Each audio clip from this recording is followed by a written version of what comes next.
ஒரே சோகமாக இருக்கீங்க. எங்கெங்க சாயங்காலம் வீட்டுக்கு போனால் என் பொண்டாட்டி வேலைக்கு போயிட்டு வந்து கையால் வலிங்கிறா, உடம்பு வலிங்கிறா. ஆனால் நைட்டு சண்டை போடும்போது மட்டும் அவளுக்கு வலி எங்கே போகுதுன்னே இருக்கு. தொண்டையிலே மிதிக்கிறான், நச்சு நச்சு நச்சு நச்சு. இது உங்கள் வீட்டில் மட்டும் இல்லை, என் வீட்லேயே அதுதான் நடக்கு. ஓ அங்கேயுமா?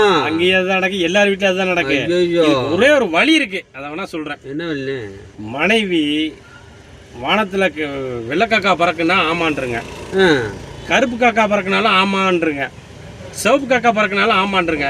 நீ சொல்கிறதாம்மா சரி, கரெக்டாக சொல்கிறமான்னு சொல்லியிருக்கேன். வீட்டில் சண்டையே வராது. இப்படி தான் என் மனைவியை நான் கரெக்ட் பண்ணி வச்சுருக்கேன்.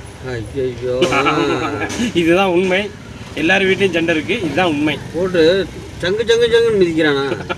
அப்போ மட்டும் வலி எங்கே போகுதுன்னு தெரியலண்ணா. அதே சாயங்காலம் ஆகும்போதே பயமாக இருக்குண்ணா, வீட்டுக்கு போகவே பயமாக இருக்குண்ணா. என் தெய்வமே நீ தான் அப்படின்றங்க. சண்டையே வராது வீட்டுக்குள்ள, அவ்வளோதான், முடிஞ்சு மேட்ரு முடிஞ்சு விட்டுருங்க.